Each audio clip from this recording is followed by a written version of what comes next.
Before I talk about Bukusu traditional age set, I'd say that when I start telling you that this age starts in this year and this age starts in this year, do not take it for gospel truth,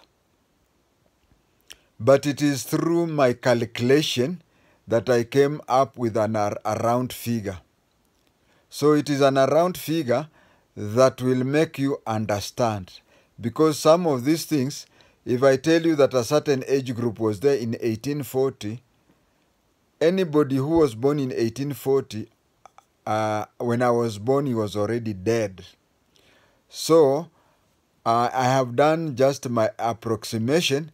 When I say this age and this age starts from this year to this year, that is an approximation. Another thing I wanted to tell you is that among the Bukusus, age set is set through circumcision. So, if you hear this age group starts from this year to that year, it does not mean that the people who are born around that year, no. It is people who are circumcised that time. And which is the women's age group among the Bukusus? The women age group among the Bukusus, previously Bukusus used to participate in FGM. I remember during my time in 1972, when we were going to an exclusive place, they said that any woman who has undergone FGM was free to join us in the secret exclusion. But coincidentally that time, 1972, no woman came up. But in previous years, any woman who had undergone FGM would attend circumcision exclusive things among the Bukusus. Now, Bukusus changed their tradition in such a way that a woman is given an age group of her husband. She's given the age group of her husband. In those years when they would attend FGM, they used to be grouped in the age group according to the year that they went through FGM. But when FGM stopped, women adopted an age group of their husbands. And if the husband dies and she is inherited, then she is free to face two age groups, because her sons with the first husband with the late husband would make her qualified for his age group. And the inheritor, if they are lucky to have sons, she would also be considered in that age group. And in Bukusu tradition, you do not inherit the widow of your younger brother. So it means that she is free to mingle with both the senior age group of her initial husband and the other age group of her inheritor, should they belong to different age groups.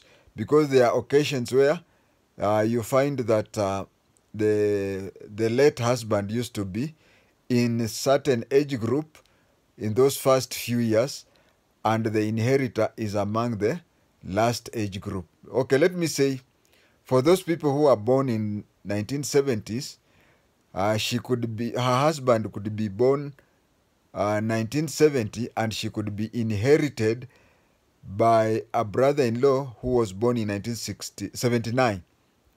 Both of them are in the 70s, isn't it? I've only given an example for those who are not Bukusus.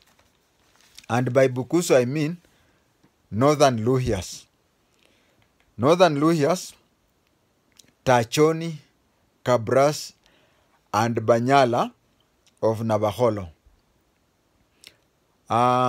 Recently, Raila Amolo Odinga was quoted as saying that most Bantus do not undergo circumcision. He even said that in Kenya, circumcision started just the other time. I want to say this, that among Bukusus, Bukusu started circumcising their men around 1800. Before 1800, they were Gentiles. And when did they start circumcising their men? This is around 1800. And in the Bible, they say, is it Abraham who was circumcised with his sons in the same day? Now, the Abraham of the Bukusus his name was Mango. Mango. You can even remember there used to be a minister who was called Mukasa Mango. So this Mango is the one who started circumcision in Bukusu. I am sure of Mango in Bukusu, but Abraham in the Bible, I'm an expert in Kenyan history and not Jewish history. So this is what happened for Mango. Mango belonged to a clan called Bahurarwa. So there's a place where he used to stay, where it is up to date, it is still called Muyala wa Mango. Muyala wa Mango. That is where he used to stay. Now, the story goes like this. Mango, there used to be a dragon. There used to be a dragon.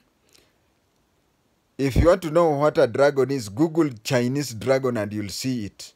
So this dragon used to live on top of Mount Elgon. On top of Mount Elgon. And when it used to stay there, it used to eat and drink the following, according to the story. It used to drink water from Lake Victoria. So it used to fly or slide in the air all the way from Mount Elgon into Lake Victoria, a Nyanza. So when it reaches there, it drinks and then flies back to Mount Elgon. Or if you want to call it, the other name is Mount Masaba. Masaba, we have among Kisses, Masaba means a hill, the upper side. That is why among the Kisses you find Kitutu Masaba. It is on the higher side, and Kitutu Church is on the lower side. But Masaba in Luhya is what other people call Gisu or Gishu. So among the Bukusu, they believed that the mountain belonged to their cousins, the Bagisu. But according to Sabaot and Sebei, the mountain used to belong to Bongomek is the town Bungoma, which is one of the sub-tribes. But the other sub-tribe among the Sabaot was called Elkony. Before I go to, because Bukusu, this circumcision of Bukusus is closely related to Sabaot, I want to tell you that Sabaot is a collection of tribes.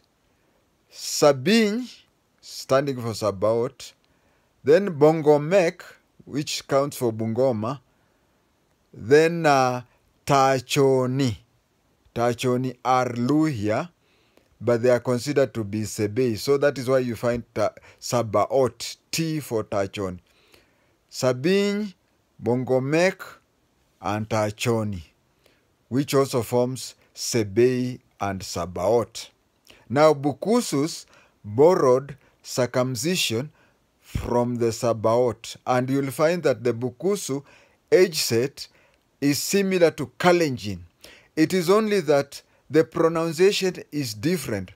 Like the Bukusus call Chuma and Kalenjins call Chumo. Maina is also a Maina in Kalenjin.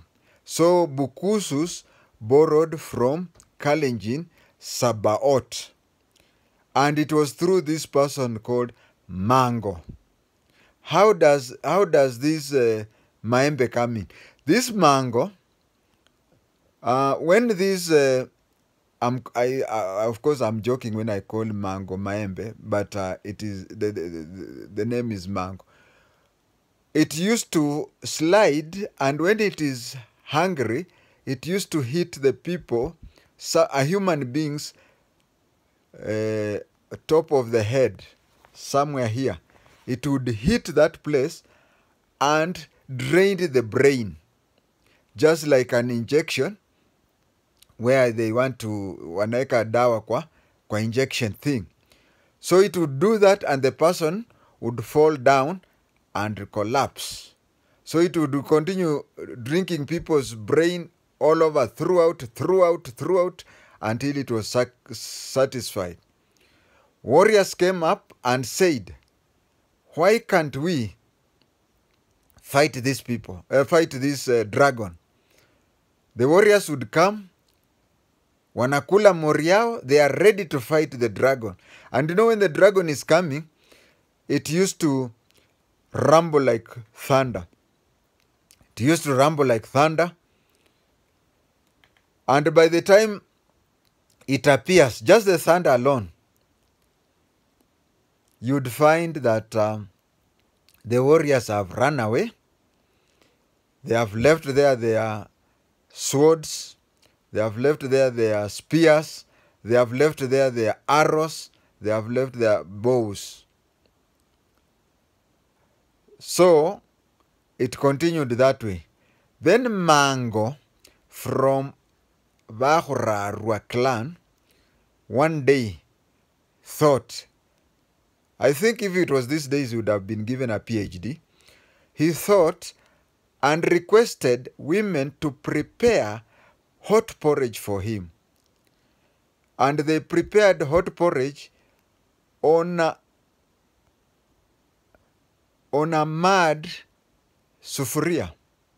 On a mud sufuria, which was in the same shape, a mud pot, yeah, sufuria is called pot. On a mud pot, and which was shaped like these things that we prepare mandazi and chips. So they placed there so hot porridge, and then he told them to make, there is something circular that women, Luhya women, place on their head when they want to carry water. Usukani. In Kiswahili they are called usukani, but in Luhya it's called eingara.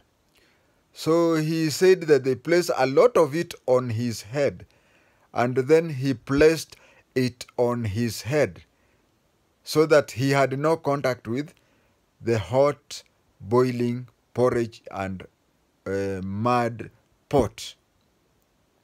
So he started walking, and everybody was afraid, and they went away. Then the thunder started, a sign that the dragon was coming. The dragon came, and that day it was very happy. It was very happy because he saw somebody with a big head and a lot of brains. It thought and said, today I will not drink from many people. Just this one with a big head and a lot of brains, he's alone, he'll satisfy me. The dragon did not know that the so-called big brains were actually boiling porridge. So the dragon came from one direction, jumped into the boiling porridge, and then the boiling porridge fell on one side, and the head was in it. So it drank hot porridge, and when it drank hot porridge, it removed its head from there. When it removed its head there, Mango from the clan of Horarua, came and cut the head, severed the head from the body. The head moved and went and got a tree. When it got a tree, it beat that tree. The tree immediately dried up. And then the Sabaoth said, no, no, no, no. This man is a warrior. This man is a warrior, and we must circumcise him today. Then they circumcised him, and since that time, the age group that was there among the Sabaoth was the one which was called Kolongolo. So Mango started the age group called Kolongolo. So it went on that way, that way, that way. I will count I tried to go back to Mango's Kolongolo, but I could not, because also repeating, because you have to repeat every 7 age sets.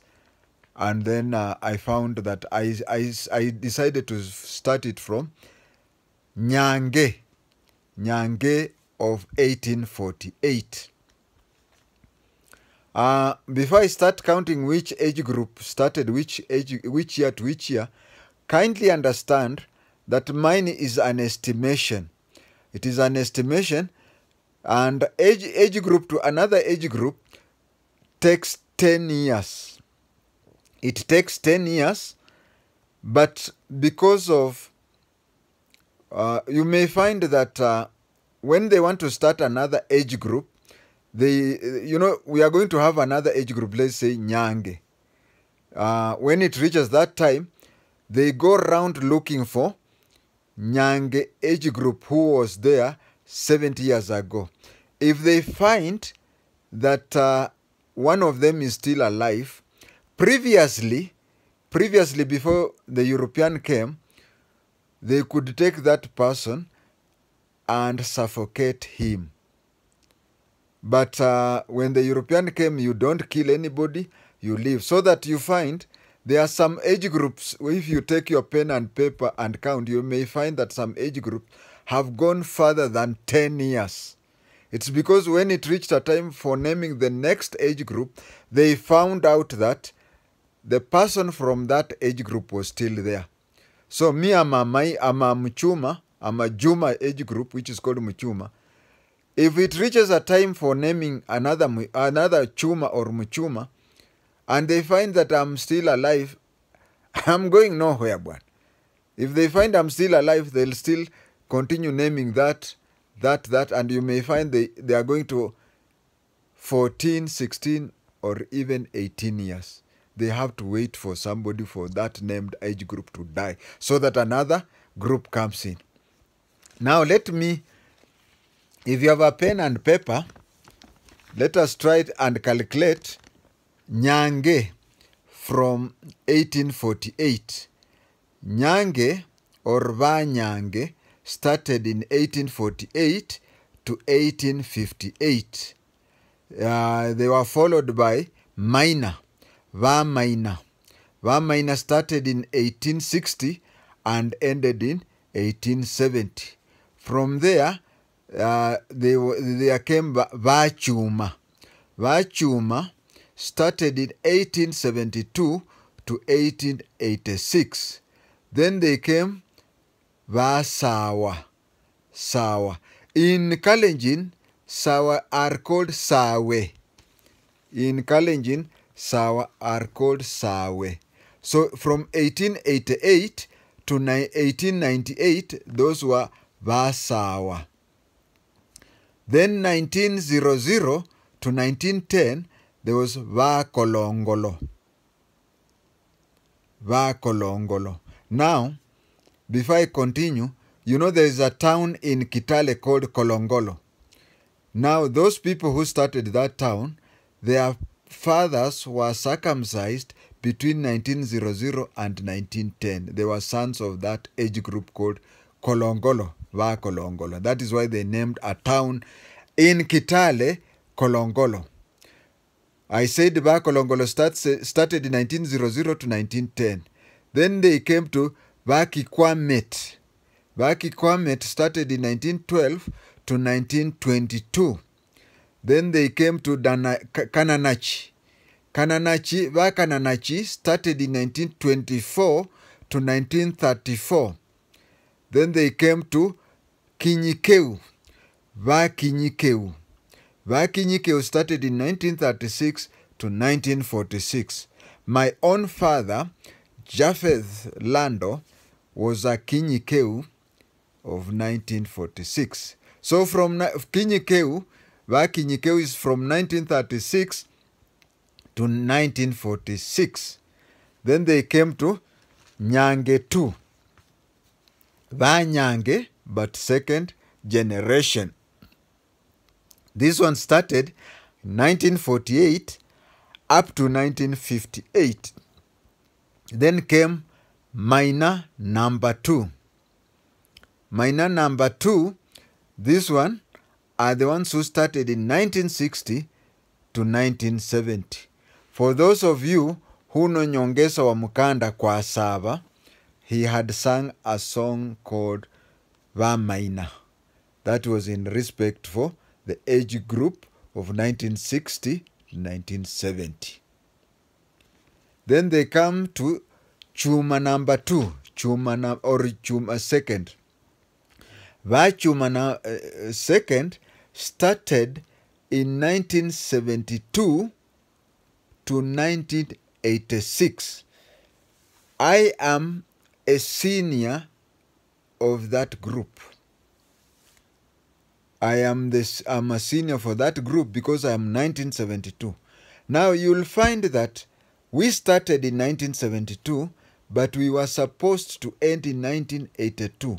But we could not complete it in 1982 and rename another one because Vasawa, who were there, the Vasawa who were senior Vasawa, some people were found to have been still alive. They were found to be still alive. So in 1984, they wanted to name Vasawa, but found it didn't work because there were some who had not died. And then again in 1986, they still found that there was some Vasawa who had not yet died. So instead of Vachuma of 1972 ending in 1982, Vachuma went from 1972 to 1986. In 1988 to 1998, that is when we had Vasawa.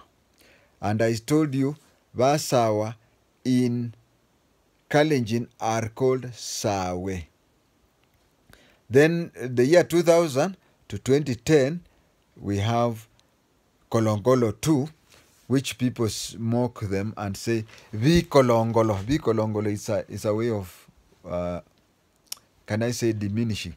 You will also find that Kalenjins have the same 7 age groups, pronounced slightly different. But those names were borrowed from Kalenjin Sabaot. They were borrowed from Kalenjin Sabaot. And you'll also find that Kalenjin, Bukusus, Kabrasi, Tachoni, and Banyala, they circumcise every 2 years, like 2022, 2024, 2026. But Kalenjins have their own set of years, which I think is 5, and even Tirikis Luhya also have 5 years. And you may have noticed that among Luhya, we have 3 sub-tribes who were originally Kalenjins. We have the Tiriki, who were originally Kalenjins. We have the Tachoni, who were originally Kalenjins. And we have Vatua. Vatua also used to be Kalenjin. Now, this is the Bukusu here. Enjoy this. I am sure, especially those who are Bukusus and those who like Bukusu tradition, will watch this more than 10 times, especially when we are approaching August. Thank you.